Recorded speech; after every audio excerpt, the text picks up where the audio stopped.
तहरीक-ए-इंसाफ दौर में जिस तरह से मेरिट का कत्लेआम किया गया, पंजाब के जो वज़ीर आला साहब लगाए गए, क्या उनको मेरिट के ऊपर लाया गया? क्या इन्होंने मुल्क की हालत बदलने की कोशिश की? इस्तेहकाम का मतलब है एस्टेब्लिशमेंट, यानी एस्टेब्लिशमेंट ने इस जमात को बनाया। जो बंदा इनके साथ होता है वो बड़ा अच्छा होता है, जो बंदा इनको छोड़ जाता है उसके मुतालिक इस तरह की बातें करते हैं। हाँ, सब प्रेडिक्ट करते थे कि कोई किंग्स पार्टी बनाने की कोशिश की जा रही है, यही वो किंग्स पार्टी है। दूसरों को चोर बोले तो बड़ा अच्छा है, अगर आपसे सवाल हो तो आप कहते हैं कि सारे इदारे हमारे ऊपर इल्जाम तराशियां कर रहे हैं। जहांगीर तरीन साहब जो हैं वो तो नाअहल हैं अभी तक। 9 मई के वाक़यात हैं, उन्हें देख के क्या मेरा दिल नहीं दुखा?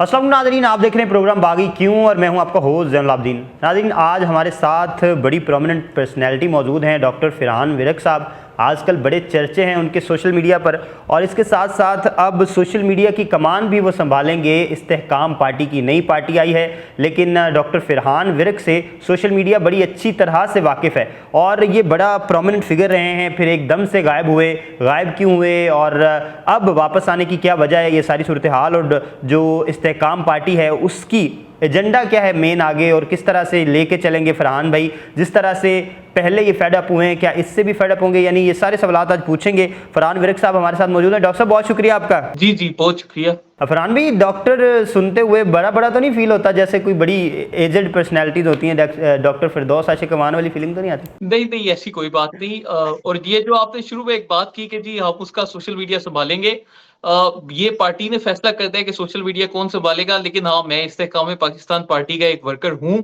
और सोशल मीडिया पर मैं देख रहा था बड़े लोग तलाश कर रहे थे कि इस्तेहकाम पाकिस्तान पार्टी के वर्कर किधर हैं। तो आप मेरा चेहरा देख लें, मैं माशाल्लाह से इस पार्टी का पहला वर्कर हूँ, अनअपोलोजेटिक वर्कर हूँ और इंशाल्लाह हमारी कोशिश होगी कि हम अपने जैसे मजीद वर्कर्स को आगे लेकर आएं ताकि वो भी मुल्क को मुस्तहकम बनाने की बात करें।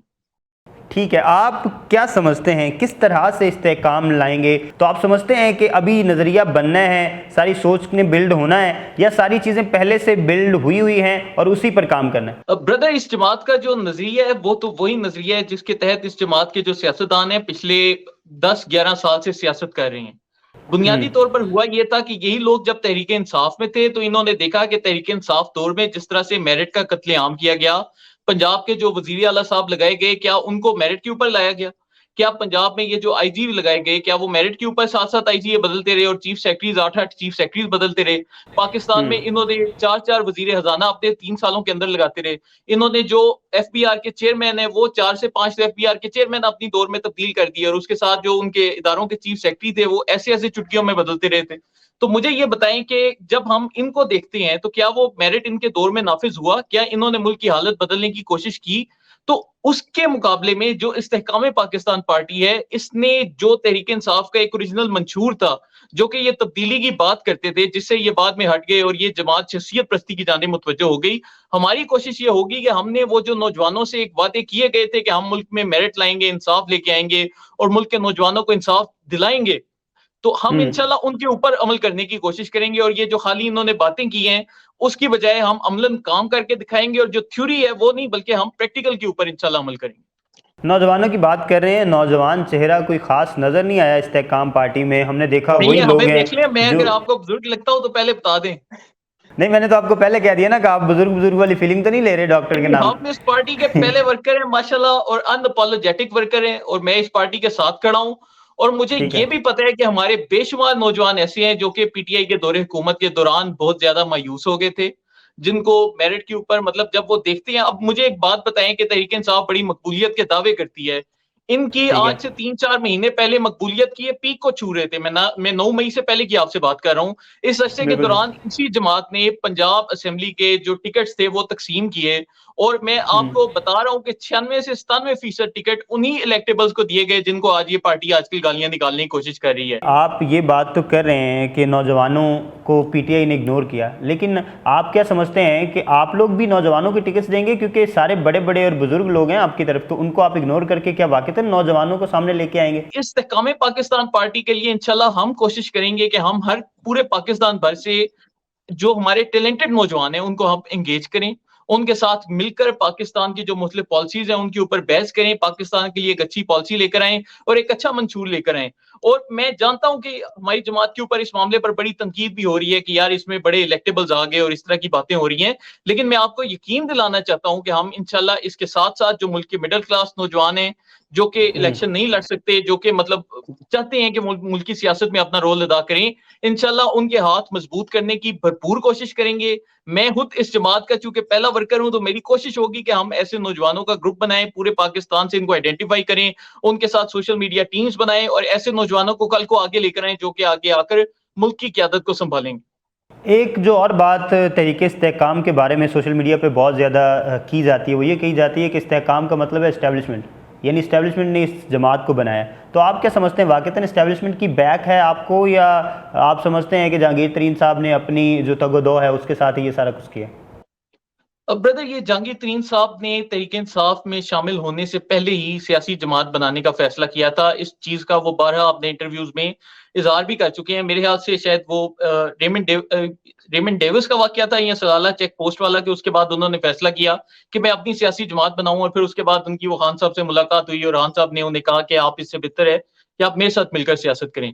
तो उनका एक काफी अरसे से उनकी कोशिश भी थी, और बात ये थी कि जब से तहरीक इंसाफ की हुकूमत आई और इस हुकूमत के दौरान हमने देखा कि नौजवानों को उस तरीके से रहनुमाई नहीं मिल रही, उनको पीछे किया जा रहा है, तो हमने खुद भी, चूंकि मैं तरीन साहब की टीम का हिस्सा था, मैंने उनसे कई दफा गुजारिश की कि सर अब वक्त आ गया है कि हम एक अपना सियासी ग्रुप बनाएं। इसी तरह बहुत से लोगों ने उनको मशवरे दिए और बिलाहिर उन्होंने 9 मई के वाकयात के बाद परेशान होकर ये स्टेप उठाया। क्योंकि देखिए, पाकिस्तान में एक पॉलिटिकल वैक्यूम आपको नजर आता है। आपको नजर आता है कि एक तरफ एक ऐसी जमात है जो कि नौजवानों को अपने सियासी फायदे के लिए इस्तेमाल कर रही है। खान साहब इससे पहले एक प्रेडिक्ट करते थे कि किंग्स पार्टी बनेगी, तो वो किंग्स पार्टी क्या यही पार्टी थी? ये 9 मई के वाक़ये से पहले की बातें हैं, जब खान साहब प्रेडिक्ट करते थे कि कोई किंग्स पार्टी बनाने की कोशिश की जा रही है जिससे पीटीआई का जोर तोड़ा जाएगा।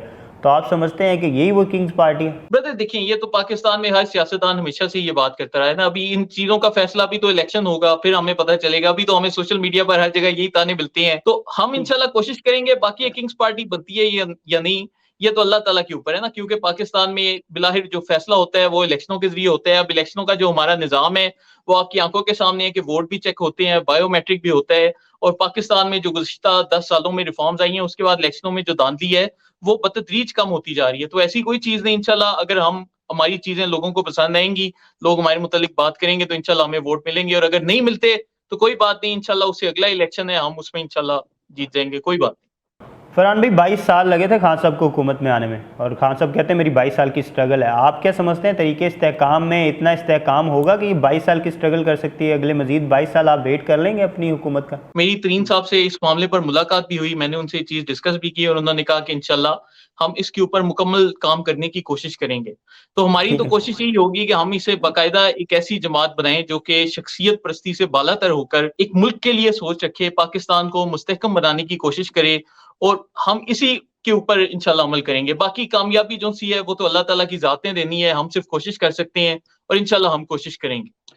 अच्छा फरहान भाई, आपने मुख्तलिफ प्रोग्राम्स में ये कहा कि आप अब वो गालम गलोच की सियासत और वो जो तेज़ बातों की सियासत है उससे दूर होना चाहते हैं, और आप जो है वो पर्सनल अटैक्स की सियासत से दूर होना चाहते हैं। इस वजह से तहरीके इस्तेहकाम जो है ये एक बेहतर पार्टी आपको लगी। तो आपको नहीं लगता कि जो तेज़ बोलने वाले थे, जो तेज़ सियासत करने वाले थे, जो गालम गलोच की सियासत करने वाले थे, वो लोग तो वैसे ही आपने ले लिए? फ़याज़ुल हसन चौहान साहब, डॉक्टर फिरदौस आशिक अमान साहिबा, फवाद चौधरी साहब, ये सारे के सारे लोग, इनकी वजह शोहरत ही ये है। तो आप समझते हैं कि इनके होते हुए आप इस तरह की सियासत को अवॉइड कर सकते हैं? देखिए ब्रदर, हर जमात का अपना एक कल्चर होता है। आप किसी भी ऑफिस या वर्क रिलेटेड एनवायरनमेंट में जाएं, अगर आप वहां पर देखें कि वहां का माहौल खराब है, तो आपको ये चीज नजर आएगी कि वो जो लोग हैं उनके ऊपर भी वो चीज असर करना शुरू कर देती है। तो इसी तरह तहरीक इंसाफ का जो overall as a party culture था, वो कल्चर ही ऐसा था जिसकी वजह से ये लोग समझते थे कि अगर हम सख्त जुबान इस्तेमाल करेंगे तो उसकी वजह से हम क़यादत के ज्यादा करीब हो जाएंगे। इस्तेहकाम पाकिस्तान पार्टी में इंशाल्लाह हमारा जो एक कल्चर होगा वो कल्चर यही होगा कि हम अगर इख्तलाफ करें तो जातियात से हट के हम एक पॉलिसी के ऊपर इख्तलाफ करें, या अगर हमने कोई तब्दीली लानी है तो हम उस एजेंडे के ऊपर इख्तलाफ करें, बजाय इसके कि हम जातियात पर जाएं। तो इंशाल्लाह ये जिन सियासतदानों के आपने नाम लिए हैं, आपको ये चीज नजर आएगी कि उनके रवैये में भी इंशाल्लाह तब्दीली होगी, एक नरमी होगी और हम पाकिस्तान में अब चाहते हैं कि इस मुल्क को जितनी तकलीफ पहुँच चुकी थी और जितना इसको पोलराइज़ किया गया है, हमारे लोगों में तक़सीम पैदा की गई है, हम इसको ख़त्म करें और हम दिलों को आपस में मिलाएँ, लोगों को एक-दूसरे के साथ मिलाएँ। अगर ये जो नून लीग की हुकूमत है, ये अच्छा काम करती है, मैं अक्सर सोशल मीडिया पर उनकी तारीफ़ भी करता हूँ। अगर वो कोई खराब काम करेंगे, तो मैं उनकी ज़ात पर तनकीद नहीं करूँगा, लेकिन हाँ, मैं उस पॉलिसी के ऊपर तनकीद करूँगा। और यही जो ताल्लुक है, ये मेरा तहरीक-ए-इंसाफ के साथ होगा कि अभी मैंने आपको इंटरव्यू दिया, लेकिन मैंने खान साहब की ज़ात के ऊपर बात नहीं की। मैंने अगर बात की, तो मैंने उनकी हुकूमत चलाने पे, उनकी गवर्नेंस पे और उनकी पॉलिसी के ऊपर बात की। लेकिन तहरीक इंसाफ का बयानिया तो ये है कि जितना कचरा था वो साफ़ हुआ है तहरीक इंसाफ का, वो कहते हैं और भी चाहे ले जाएँ। चले वो उनका जो बयानिया है वो तो उनका हमेशा से ऐसा ही है। अभी यही लोग वो कल भी मैंने देखा कि वो जहांगीर तरीन साहब ने ना एक ट्वीट किया जिसमें उन्होंने अनाउंस किया पार्टी के ओहदों को, तो नीचे एक नौजवान कहता है कि इन लोगों के साथ आप खान साहब का मुकाबला नहीं कर सकते। तो मैंने उसको हुँ। रिप्लाई किया, मैंने कहा यार इन लोगों के साथ खान साहब मुकाबला करके तो जीत गए थे। तो वो बात यही है कि जब जो बंदा इनके साथ होता है वो बड़ा अच्छा होता है, जो बंदा इनको छोड़ जाता है उसके मुतालिक इस तरह की बातें करते हैं। लेकिन हम इंशाल्लाह ऐसे कल्चर के खिलाफ हैं। जो हमारे साथ हैं वो भी काबिल एहतराम है और जो हमें छोड़ के जाएँगे वो भी काबिल एहतराम है, हम सबको इज़्ज़त देंगे इंशाल्लाह। अच्छा, ये जो खान साहब का बयानिया है, आप समझते हैं कि ये बड़ा सख्त बयानिया है और ये मतलब नेगेटिव बयानिया, एक तरह से पोलराइज्ड बयानिया जो है, कितनी देर लगी इसको बिल्ड करने में और आप खुद का हिस्सा इसमें किस कदर समझते हैं कि आपने किस कदर बताएँ कि कंट्रीब्यूट किया इनका बताएं? सबसे ज़्यादा जो नेगेटिव बयानिया है, ये तो इनकी हुकूमत जाने के बाद से शुरू हुआ। ठीक हुकूमत है। के दौरान तो इनके जो सा आप देखते हैं कि इन्होंने जी फ़ौज की भी तारीफ़ें कर रहे थे, इदारों की भी तारीफ़ें कर रहे थे, नैब की भी तारीफ़ें कर रहे थे, हर बंदे की तारीफ़ें करते थे। जब इनकी हुकूमत गई तो उसके बाद जो सा इनका बयानिया मुकम्मल तब्दील हो गया। अब इस चीज़ का मैं बहुत बड़ा मुखालिफ हूँ कि आपका कोई नज़रिया एग्ज़िस्ट ही ना करता हो। अब आपका नज़रिया क्या है कि फ़ौज आपके साथ हो तो बड़ी अच्छी है, फ़ौज आपके खिलाफ हो तो फ़ौज गंदी है। जनरल बाजवा आपके साथ हो तो बड़े अच्छे हैं, जनरल बाजवा आपके साथ ना हो तो बड़े गंदे हैं। इलेक्शन कमीशन आपके साथ हो तो बड़ा अच्छा है, अगर आप इलेक्शन हार जाएँ तो इलेक्शन कमीशन बड़ा गंदा है। मतलब ये क्या बयानिया है? अगर आप मतलब दूसरों को चोर बोल रहे हैं तो बड़ा अच्छा है, अगर आपसे सवाल हो तो आप कहते हैं कि जी सारे इदारे हमारे ऊपर जी इल्ज़ाम तराशियाँ कर रहे हैं। हालाँकि हमने इनसे इनकी हुकूमत के दौरान ये बातें सुनी हैं कि अगर कल को इमरान खान से भी सवाल होता है, तो मैं सबसे पहले आगे जाकर अपने अपने आप को एहतसाब के लिए पेश करूँगा। और इधर क्या होता है कि आप एक दिन जेल जाते हैं और आप अपने फॉलोअर्स जो से आपके वो मुल्क को आग लगाना शुरू कर देते हैं। तो ये जो इनका बयानिया है, ये तो पिछले पूरे 1.5 साल से एक अजीबो-गरीब किस्म का बयानिया है, जिसमें पहले ये कहते रहे कि जी अमेरिका ने हमारे खिलाफ खत लिखे, बाद में जाकर अमेरिकी सेनेटरों के तरले-मिन्नतें करते रहे कि जी हमें वापस हुकूमत में लेके आएँ और हमारी मदद करें और ये करें और वो करें। तो इनका बड़ा ही एक अजीब-सा बयानिया है जिसके ना सर है, ना पाँव है, लेकिन मुझे नहीं पता कि हमारे जो आम लोग हैं, वो क्यों इसका शिकार होते जा रहे हैं। मुझे इसकी एक वजह ये भी समझ आ रही है कि हो सकता है इन्होंने झूठ इस कदर ज़्यादा फैलाए हैं कि आम आदमी सच और झूठ में फ़र्क नहीं कर सकता। अब इन्होंने वो जो जेलों में ख़वातीन थी उनके मुताल्लिक क्या-क्या झूठ नहीं बोले, बाद में पता चला कि जी वो सारी बातें झूठ थी। फिर अभी आज का एक वाक़या है कि एक डॉक्टर ज़ुबैर साहब हैं, 8 जून को वो बेचारे पेशावर में वो दरियाए काबुल में नहाते हुए उनकी वफ़ात हो गई। आज सोशल हुँ। मीडिया पर उनकी तस्वीरें लगाकर बाकायदा ये पोस्ट चलाई गई कि इस नौजवान को 9 मई को गायब किया गया था और फिर अरे उसके वाह! बाद इसको मार के जी इसकी लाश किसी नाले से मिली है। मतलब उस बेचारे डॉक्टर को जो कि 8 जून को बेचारा फ़ौत हुआ है दरिया में डूब के, ये उसको नहीं बख्श रहे।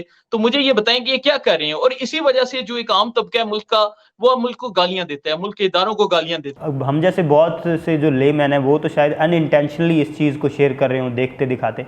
कोई शख्स तो होगा जो इस चीज़ का आगाज़ कर रहा होगा, जिसने पहली पोस्ट की होगी।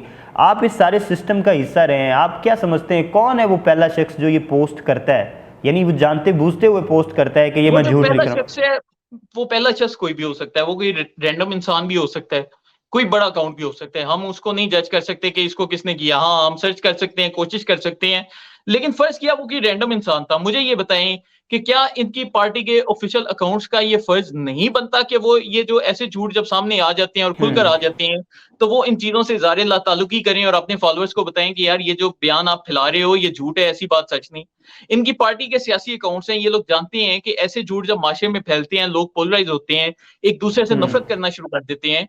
तो जब ये जो झूठ माशरे में फैलाए जा रहे हैं, ये कम से कम इनसे खुद को डिसोसिएट तो कर सकते हैं। ये पार्टी से ऐलान कर सकते हैं कि यार हमारे फॉलोअर्स की जानिब से या ये शख्स जिसने पीटीआई का झंडा लगाया है, उसकी जानिब से ये झूठ फैलाए जा रहे हैं, इस झूठ से हमारा कोई ताल्लुक नहीं। लेकिन हमें ये चीज़ नज़र नहीं आती, इनका बिल्कुल इन झूठों के मुतल्लिक एक अनअपोलोजेटिक किस्म का रवैया है कि ये बिल्कुल उस पे माज़रत नहीं करते और मुझे लगता है कि ये चीज़ हमारे माशरे को बहुत ज़्यादा नुकसान दे रही है। हमने इन सारे जो तहरीक इंसाफ के जो एक्स रहनुमा थे, अब आपकी पार्टी में, इस्तेहकाम पार्टी में, उनकी हमने प्रेस कॉन्फ्रेंसेस देखी, उन्होंने कहा कि हमें बड़ा ज़दोकोब किया गया है, कहा तो नहीं लेकिन सोशल मीडिया पे जो बयानात आए, जिस तरह की उन्होंने अपीयरेंसेस दिखाई, जिस तरह के उनके जेस्चर्स नज़र आ रहे थे, रोने वाले आंसू आ रहे थे, रोने वाले मुंह बने हुए थे, और कईयों ने तो कहा कि गोली मार दें, इमरान खान साहब से नहीं हटेंगे, लेकिन 1-2 दिन बाद प्रेस कॉन्फ्रेंस हो जाती है। मुझे ये बताएं किस तरह का प्रेशर में आप लोग इनको लेके आए हैं तरीके इस्तेहकाम में? आपने तो ब्रदर जहांगीर वो तरीन साहब जो से उनके मुलाकात की। चेहरे बने हुए थे, मैं आपको इसकी वजह बता देता हूँ। बेसिकली होता क्या है कि जैसे मैं हूं, मैं अगर तहरीक इंसाफ के खिलाफ बोलता हूं तो मैं को बड़े फहर से नहीं आपके सामने बोल रहा कि जी मुझे बड़ी खुशी है कि तहरीक इंसाफ हुकूमत को मुझे छोड़ना पड़ रहा है। बड़ा मुश्किल होता है एक बंदे के लिए अपनी एक जमात छोड़ना है, जिस जमात के साथ किसी ने 10 साल 15 साल 20 साल काम किया है, उस शख्स के लिए बिल्कुल। ये जो फैसला करना है कि हम उस पार्टी को छोड़ रहे हैं, वो एक बड़ा मुश्किल फैसला है। और सबसे अहम ये कि कोई शख्स ये तवक्को नहीं कर सकता कि पाकिस्तान में हमारी जो पार्टी है वो मुल्क की इदारों के ऊपर और मुल्क के ऊपर जगह जगह हमले करेगी और आग लगाएगी। मतलब ये चीज आपने कभी तसव्वुर नहीं की होगी। मतलब मैं जो 9 मई के वाकयात हैं उन्हें देख के क्या मेरा दिल नहीं दुखा? इसी तरह ये जो बाकी सारे सियासतदान है इनका दिल भी दुखा होगा। और ऑब्वियसली एक बंदे को गम होता है कि यार मेरी 10 साल की 15 साल की मेहनत है, इस पार्टी ने मुझे वजीर बनाया, मैं इधर एमपी रहा और मैं उस जमात को छोड़ रहा हूँ। तो वो जो उनके आंसू होते हैं वो इसलिए नहीं होते कि उनको जी पीटीआई से बड़ी मोहब्बत है और वो इस वजह से आंसू बहा रहे हैं।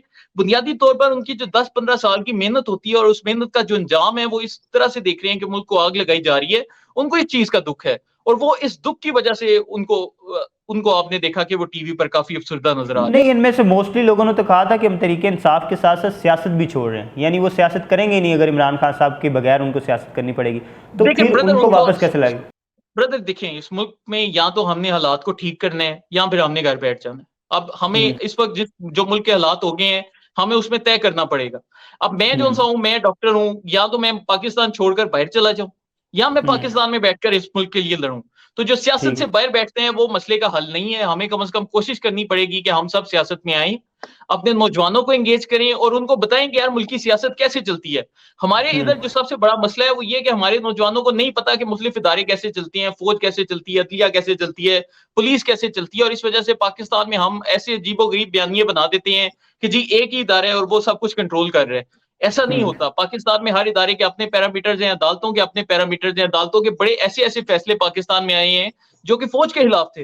तो हमें अब मुल्की निजाम समझने की जरूरत है। हम बच्चों को एजुकेट करेंगे तो फिर इंशाल्लाह वो मुल्क की सियासत में कोई रोल अदा कर सकते हैं। ठीक है। अच्छा, मुझे ये बता दें और कौन कौन से बड़े रहनुमा हम देख सकते हैं जो मुस्तकबिल करीब में तहरीके इस्तेहकाम को ज्वाइन करेंगे? कोई ऐसे नाम आप लोगों ने फिगर आउट किए हों? ब्रदर मेरे मेरे नजदीक ना रहनुमाओं से ज्यादा अहम पार्टी के वर्कर्स होते हैं। और मेरी ख्वाहिश यही है कि मुस्तकबिल में हमें जो एक आम middle class, lower middle class, गरीब नौजवान है वो सबसे ज्यादा ज्वाइन करे।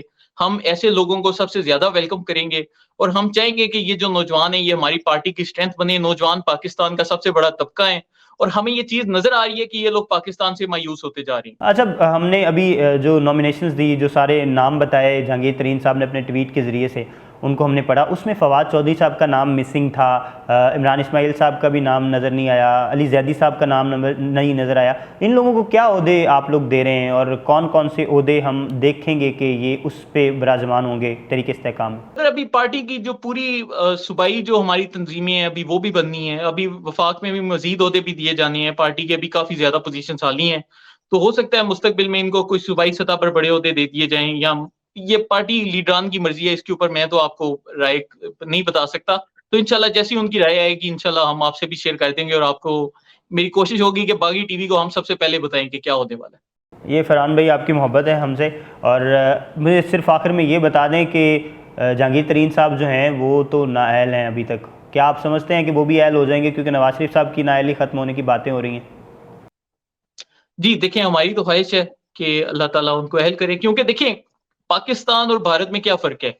आप भारत के जितने भी बड़े लोग हैं जिन्होंने बिजनेसेस किए, लोगों को रोजगार दिए, नौकरियां दी, आप रतन टाटा का पेज खोलें, आप उधर जाकर मुकेश अंबानी का पेज खोलें, आपको नजर आता है कि वहां की जो यूथ है वो अपने एंटरप्रेन्योर्स को, अपने बिजनेसमैन को इज्जत देती है। अब पाकिस्तान जैसा मुल्क जिसमें आप जानते हैं कि यहाँ पर कारोबार करना, लोगों को रोजगार देना, वो भी ज़राअत के शोबे में कितना बड़ा मुश्किल काम है, वहां पर एक शख्स का इतना तजर्बा है। इन्होंने मतलब रहीम यार खान में 38,000 एकड़ जो बंजर जमीन है उसको गन्ने के खेतों में कन्वर्ट किया, जो कि एक तारीख का एक कमाल है। आप जहांगीर खान तरीन साहब के फेसबुक पेज पर जाएं, आपको एक वीडियो मिलेगी जिसमें आपको वो मशीनें नजर आती हैं जो कि ऑस्ट्रेलिया में इस्तेमाल होती हैं या पाकिस्तान में इस्तेमाल होती हैं। तो ऐसे जो सियासतदान हैं जो कि ज़राअत को जानते हैं, जिन्होंने इंडस्ट्रियां लगाई, जो कि मुल्क की मदद करना चाहते हैं, उनको सियासी अमल से अलग रखना मेरे नजदीक बहुत ज्यादा ज्यादती है।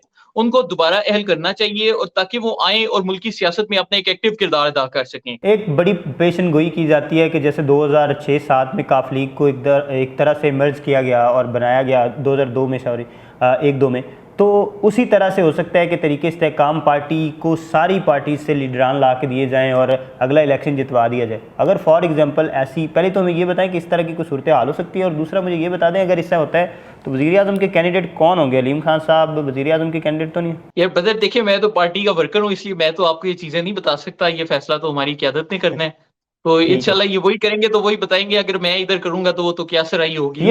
ये पेशन गोई किस तरह की है? पेशन गोई किस तरह की है? तो इसके ऊपर तो अभी आजकल तो हमारा जो फोकस है वो यही है कि हम ज्यादा से ज्यादा नौजवानों को एंगेज करें और वर्कर्स लेके आए, पहले वो आ जाएं, फिर इंशाल्लाह हम आगे की सूरत हाल भी देख लेंगे। तो अभी हम पार्टी का जो बेसिक हमारा एजेंडा है, मैनिफेस्टो है, वो सारा उसके ऊपर वर्किंग हो रही है। फिर इसके बाद हमने पार्टी के अभी सोशल मीडिया पर वर्किंग करनी है, फिर लोगों को साथ लेकर आने। तो अभी हमारा काफी एक लंबी मेहनत अभी आगे पड़ी हुई है, हम उसके ऊपर फोकस कर रहे हैं। बहुत शुक्रिया फरहान भाई, आपका काफ़ी वक्त ले लिया। फरहान भाई, डॉक्टर फरहान विरक साहब हमारे साथ मौजूद थे जिन्होंने हमें तफसीलात बताई हैं। क्या वाक़तन एक नई पार्टी पे यकीन करेगा एक आम नौजवान जो पहले ही कुछ पार्टीज़ को मुसलसल आजमा के देख चुका है? क्या वो नई पार्टी को स्पेस देगा? हमें कमेंट सेक्शन में ज़रूर बताइएगा। देखते रहिए बागी टीवी।